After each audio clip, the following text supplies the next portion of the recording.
The arrest of Sara's father, former leader Rodrigo Duterte, for crimes against humanity, is also linked to the fallout with the president.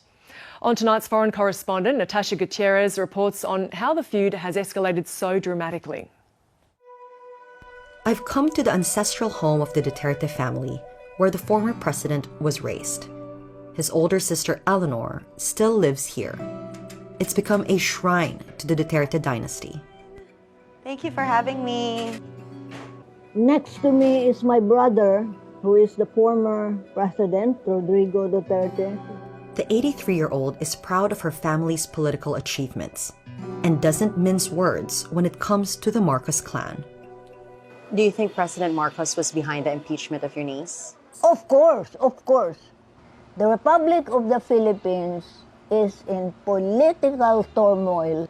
She's accused of corruption and misusing millions of pesos of public funds. What they're using is a technicality in the office of the vice president. That's what they're trying to impeach her for.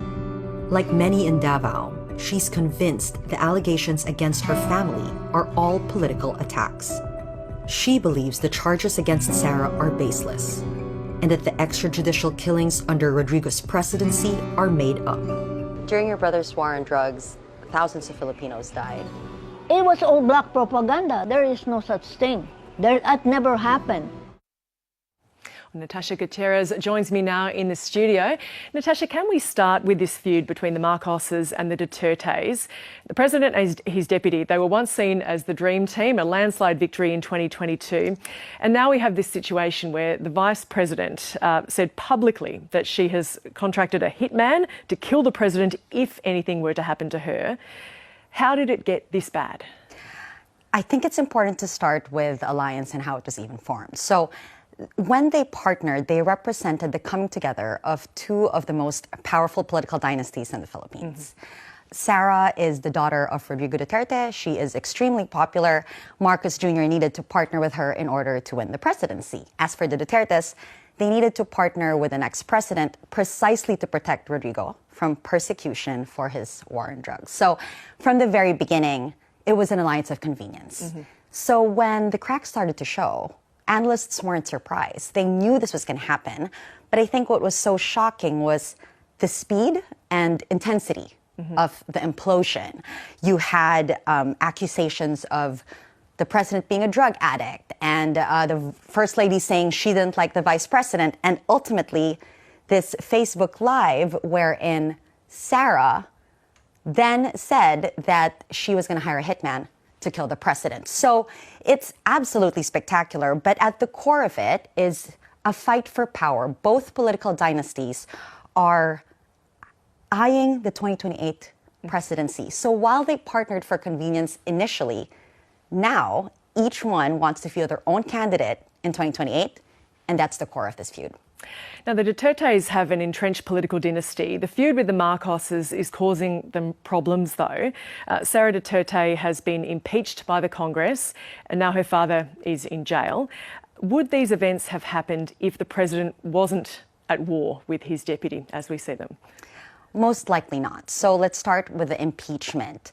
There were calls for impeachment against the vice president because of misuse of public funds in her office. But in the beginning, when those calls were happening, Marcos Jr., the president himself, said that would be a waste of time. There was many other issues that the House should be dealing with. So he was against that impeachment.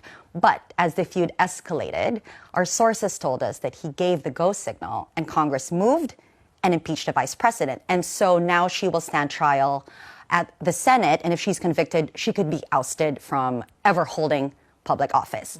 With the arrest of Rodrigo, when they were allies, Marcos himself said he would block the ICC from investigating the drug war in the Philippines, obviously to protect Rodrigo.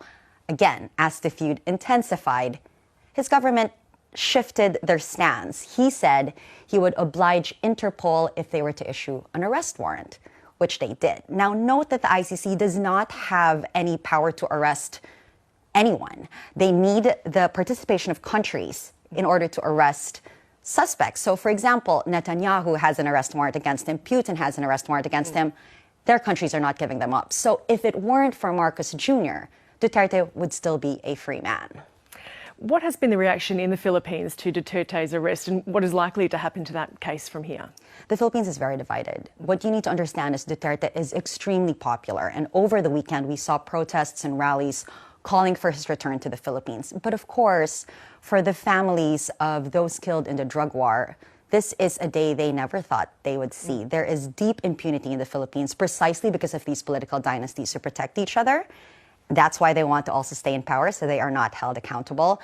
So it's a very divided country right now, and we only can wait and see to see what will happen at The Hague, where Duterte currently is. Natasha, the Philippines President Ferdinand Marcos Jr. is the son of the former president, the same name, forced into exile after the people there revolted against him. What does this victory over the Duterte family mean for the Marcos political dynasty? He was the son of a former dictator. So can you believe that 40 years after he was ousted, his son is now in power? What does that mean? Currently, it seems that the Marcoses have an upper hand, but the Dutertes will not take this sitting down. Sara Duterte has already hinted at running for president in 2028. If she survives the impeachment, she could very well win. Rodrigo Duterte, we just learned from the Commission of Elections in the Philippines that he is still eligible to run for mayor, even as he is at The Hague. That's the midterm elections in May. If he wins, that will show you that the Dutertes are not going away anytime soon. So for now, the Marcoses do have the upper hand, but the midterm elections in May, I think, will be a great test to the power of both dynasties. Natasha Gutierrez, thank you for joining us.